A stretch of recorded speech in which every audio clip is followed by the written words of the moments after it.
Story 1, The Gas Station Stranger. It was supposed to be a quiet night shift. I'd been working at the gas station for almost a year, and most nights were uneventful.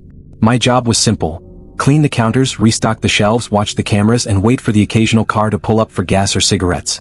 But there was something about working the graveyard shift that always felt off. Maybe it was the silence, the kind that presses against your eardrums until you swear you can hear your own heartbeat. Maybe it was the flicker of the overhead fluorescent lights, buzzing faintly as though they were struggling to stay alive. Or maybe it was the way shadows always seemed longer at 3 a.m. That night started like any other.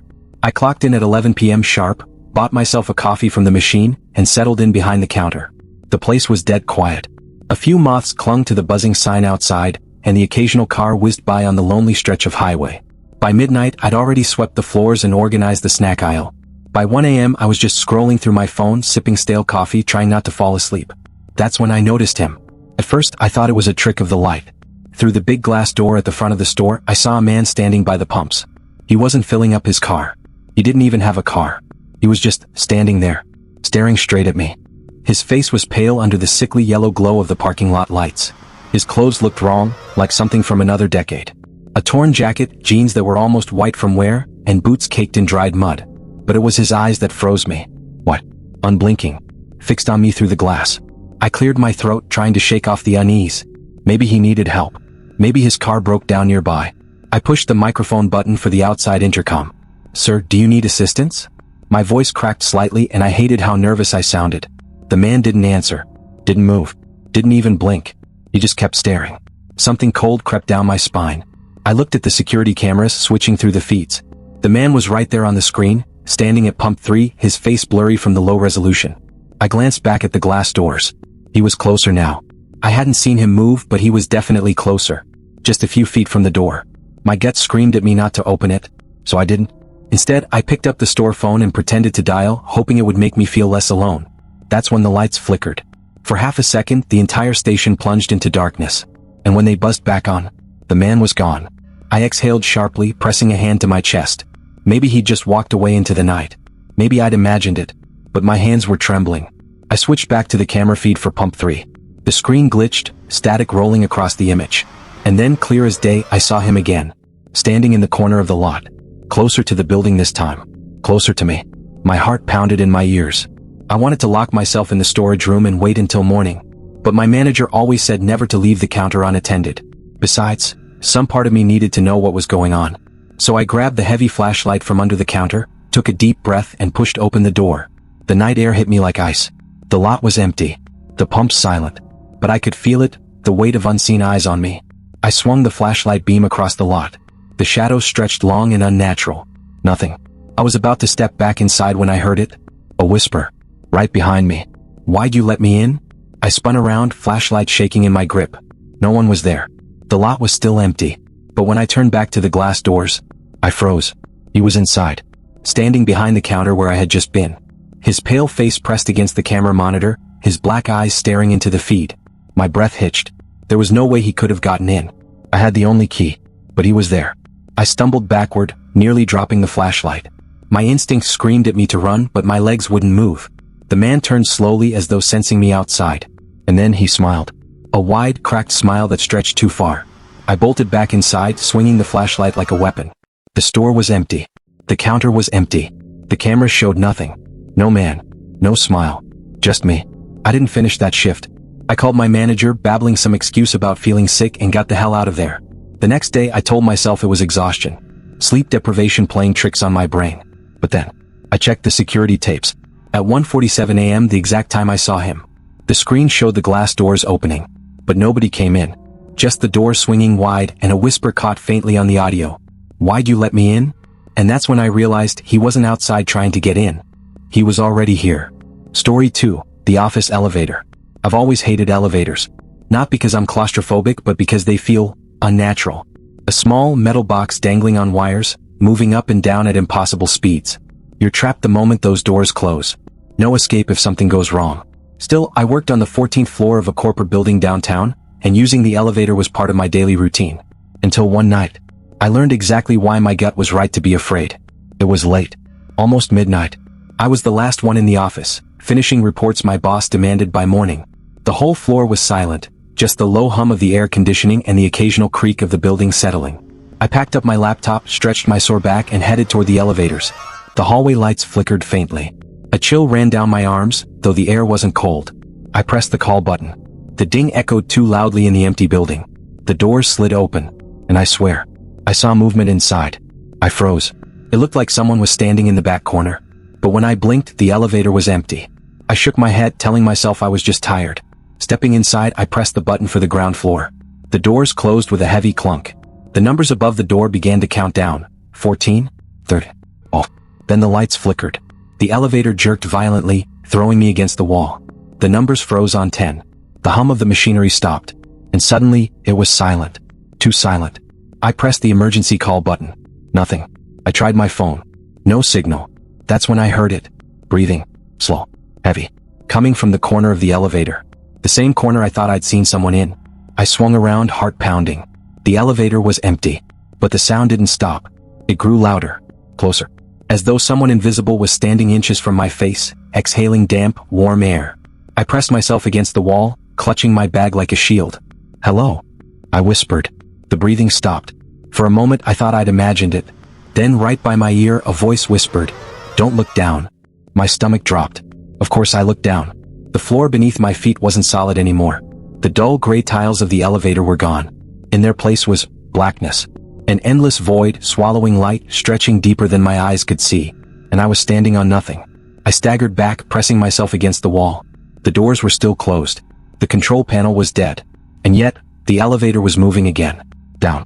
Faster and faster, though the numbers above the door were frozen. I could feel the weightless drop in my stomach, the sensation of freefall. And still, that voice whispered, almost playful now, "Don't move. Don't fall. Don't scream."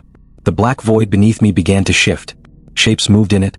Pale, skeletal hands stretching upward, reaching for my ankles. One of them brushed against my shoe. I screamed, slamming the emergency button again and again. Suddenly the elevator jolted. The lights snapped back on. And the floor was solid again. The doors opened. I stumbled out, gasping for air, my legs shaking. But I wasn't on the ground floor. I wasn't even in the lobby. The hallway outside was unfamiliar. The walls were gray concrete, damp with dripping water. The ceiling lights buzzed faintly, casting weak circles of yellow. It looked like a basement, but our building didn't have one. I turned to go back inside the elevator. The doors slammed shut before I could move. The button panel outside was blank. No numbers.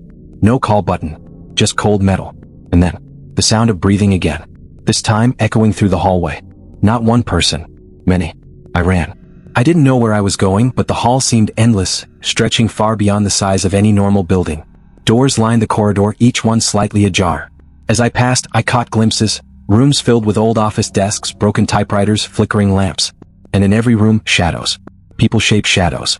Standing still. Watching me. I finally reached the end of the hallway. One door stood closed. No light seeped from the cracks. No sound came from behind it. But something inside me said this was the way out. I grabbed the handle. Cold metal. Too cold. And slowly I pushed it open. Darkness. Not a room. Not another hallway. Just the same black void I'd seen under the elevator floor. It stretched endlessly, swallowing everything. And from the depths below, a voice, hundreds of voices, whispering in unison. "You should have listened. We told you not to look down." I screamed, slamming the door shut. When I turned, I was back in the elevator. The doors opened normally, revealing the ground floor lobby. The security guard looked up from his desk, frowning. "Rough night?" he asked casually. I nodded, forcing a laugh, trying to hide the fact that my hands were still shaking. But when I looked at the mirrored wall of the elevator behind me, I froze. My reflection wasn't alone. Someone else was standing in the corner, smiling. And that's when I realized, I never came back up alone. Story 3, The Neighbor's Window. I used to live in a quiet suburban neighborhood. The kind of place where everyone knew everyone, at least by face. I rented a small upstairs apartment in a 3-story complex, the kind with beige walls, squeaky stairs, and a view of the row of houses across the street. One of those houses belonged to Mr. Grayson, an older man who kept to himself. I didn't know much about him except that he always seemed to be standing by his window at night, watching. The first time I noticed him, I thought it was funny. I had trouble sleeping, so I'd sit at my desk by the window, scrolling my phone. Whenever I looked across the street, there he was, just standing behind the glass. At first I waved. He didn't wave back. But the next night I caught him again. Same place. Same posture. So I waved again. And this time he lifted his hand. The slow, stiff wave. It became a routine. Every night, no matter what time I looked, Mr. Grayson would be at that window. And every night I waved. Something about it became comforting, almost like a strange ritual. Like he was silently keeping me company in the late hours. Until one night, he didn't move. He just stood there, hand frozen mid-wave. I laughed nervously, thinking maybe he'd fallen asleep standing. But the longer I watched, the more uneasy I felt. Because he wasn't blinking. The next morning as I left for work, I ran into my landlord outside. "Terrible about Grayson, huh?" he said. I frowned. "What do you mean? Didn't you hear? He passed away last week. His daughter's coming tomorrow to clear out the house." My stomach dropped. Last week? But I'd waved at him last night. I didn't sleep that night. I kept staring at his dark window, waiting for movement. Midnight. Nothing. 1 a.m. Still nothing. By 2 a.m., I almost convinced myself I'd imagined it all. But then, the curtain shifted. Slowly. Like someone inside was peeking out. My blood turned cold. I didn't wave this time. I just sat frozen as a shadowy figure leaned closer to the glass. The outline looked like Mr. Grayson, but thinner. Longer. Wrong. And then, with a jerky motion, the figure lifted its hand. That same stiff wave. I stumbled back from my desk, heart hammering. No. He was dead. I'd been told he was dead. But something was still in that house. And it knew I'd been watching. The next day his daughter came with movers. I lingered outside, pretending to check my mailbox just to see. She unlocked the front door, stepped inside, and within seconds she screamed. The movers rushed in after her. I froze, too scared to move closer. When they came out, she was crying hysterically, repeating the same thing over and over. The windows, they're nailed shut. From the inside. That night, I locked every door and window in my apartment. I shut my blinds. But around 3 a.m. I heard it. A faint tapping. On my window. I didn't want to look. God, I didn't want to.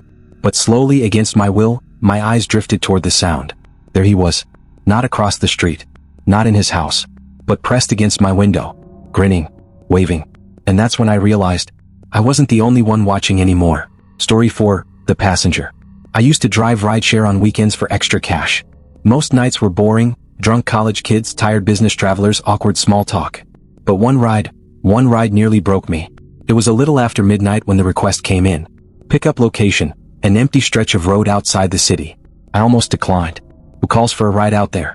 But the app kept pinging, so I accepted. I should have never done that. When I pulled up, I saw her. A woman in her late 20s, wearing a faded hoodie and jeans, standing by the side of the road. She looked nervous, glancing over her shoulder like someone was following her. I rolled down the window. "Need a ride?" She nodded quickly, slipped into the back seat and whispered, "Just drive. Please." Her voice shook.